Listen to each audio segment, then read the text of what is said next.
रफी साहब चले गए और अपने पीछे छोड़ गए उठता हुआ यादों का गुबार।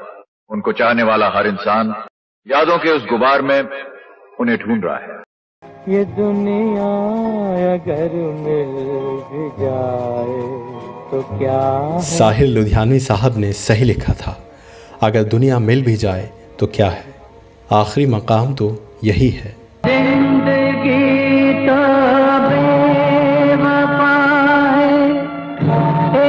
लेकिन लालजी पांडे की लिखी हुई ये लाइन रफ़ी साहब पर सच साबित होती है।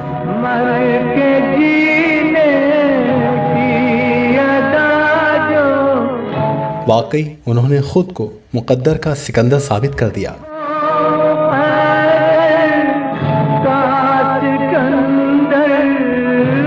शायद यही वजह है आज रफ़ी साहब को 42 बरस हो गए गुजरे हुए, लेकिन उनके जीने की अदा आज भी जिंदा है।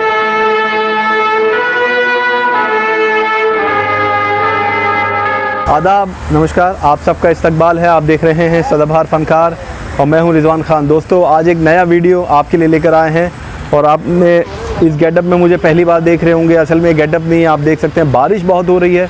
मुंबई में मैं इस वक्त हूं और आपको जानकर ये खुशी होगी कि मुंबई में मैं इस वक्त जो जुहू गार्डन के सामने कब्रिस्तान है उसमें मौजूद हैं, जिस कब्रिस्तान में फ़िल्मी दुनिया की बड़ी बड़ी शख्सियतें मौजूद हैं। हम यहाँ पर मोहम्मद रफ़ी साहब की कब्र की ज़ियारत करने आए हैं। और वैसे इस कब्रिस्तान में मैं आपको बता दूँ, दिलीप कुमार साहब हाल ही में 1 साल पहले उनका इंतकाल हुआ, वो मदफून है। नौशाद साहब, मधुबाला जी, मोहम्मद अजीज़ साहब और परवीन बाबी जी, ये तमाम शख्सियतें हैं जिनकी कब्र यहाँ पर मौजूद है।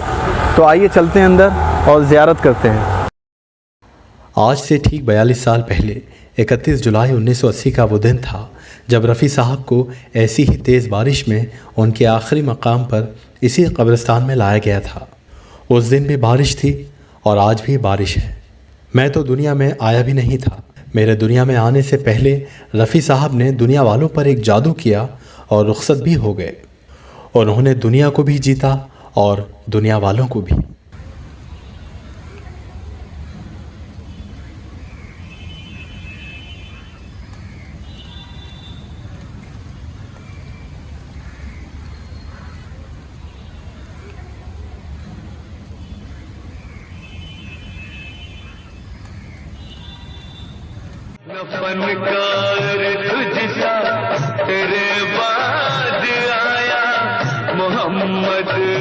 रफ़ी साहब के आखिरी सफ़र में उनको अलविदा कहने हज़ारों की तादाद में लोग न जाने कैसे पहुंच गए थे।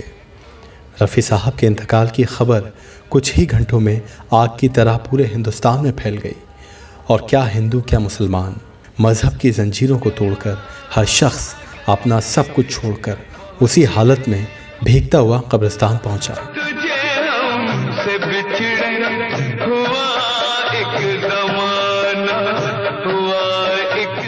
आलम यह था कि जनाजे में शरीक लोग अपने जज्बात पर काबू नहीं कर पा रहे थे और कब्रिस्तान की दीवारों पर चढ़ गए। दीवार पर कांच होने की वजह से कई लोगों के हाथों से खून भी निकल पड़ा, लेकिन किसी को कहाँ इस बात की परवाह थी, क्योंकि उस वक्त उनके ज़ख्म से ज़्यादा बड़ा उनका गम था।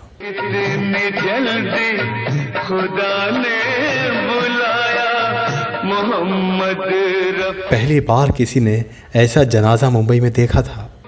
एक और इत्तेफाक देखिए, रफ़ी साहब के जनाजे पर जो फूल चढ़ाए गए थे वो मंदिर के पास दुकान से ख़रीदे गए, जो अक्सर मंदिर में मौजूद भगवान पर चढ़ाए जाते थे।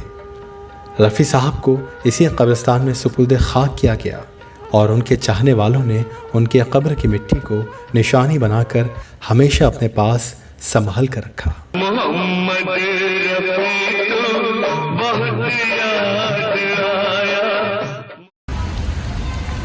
मोहम्मद रफ़ी साहब के लिए दीवानगी ऐसी है कि बारिश हो, तूफ़ान हो, आंधी हो, रात हो, दिन हो, जो रफ़ी साहब का चाहने वाला है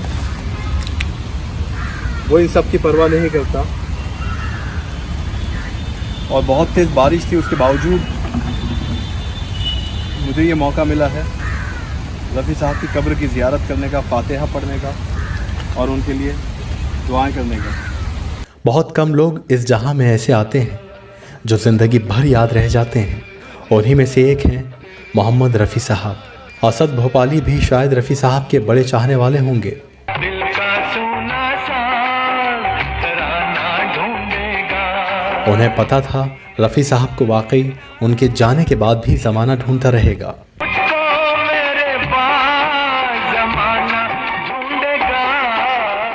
और मैं भी शायद इसी तलाश में आज यहाँ पहुँचा। मैं हमेशा सोचता था कि काश मैं रफ़ी साहब के दौर में पैदा हुआ होता तो उनसे मुलाकात होना मुमकिन होता। लेकिन आज यहाँ आने के बाद मुझे इस बात का अफसोस नहीं है, क्योंकि आज मेरी मुलाकात उनसे हो गई। बहुत करीब से मैंने रफ़ी साहब को महसूस किया। हम तुमसे जुदा होके मर जाएंगे। रफ़ी साहब की ज़िंदगी में की गई नेकियों और अच्छे काम के गवाह बहुत हैं जो बताते हैं कि रफ़ी साहब के पास जो किसी उम्मीद से आया वो कभी खाली हाथ नहीं लौटा। कहते हैं अगर वो दानवीर ना होते तो आज मुंबई में आधा बांद्रा इलाका उनका होता। असल में वो बहुत बड़े सौदागर निकले, फ़ायदे का सौदा कर गए। अपने इस आखिरी मकाम का सुकून जो इकट्ठा करके ले गए। उनके नेक होने का इशारा ऊपर वाले ने भी दुनिया को दे दिया। सबसे पाक महीने रमज़ान और सबसे पाक दिन जुमे को उन्हें अपने पास बुला लिया। मोहम्मद रफ़ी तो बहुत याद आया। कहते हैं रफ़ी साहब आज भी ज़िंदा हैं। इस बात में कोई शक नहीं, क्योंकि रफ़ी साहब दुनिया के कोने कोने में सिर्फ आज ही के दिन नहीं बल्कि हर रोज़ याद किए जाते हैं। एक दिन पड़ेगा जाना, क्या वक्त क्या ज़माना। वो हमारी ज़िंदगी में शामिल हैं। उनकी आवाज़ आज भी कानों में रस घोलती है। कोई न साथ देगा, सब कुछ यहीं रहेगा।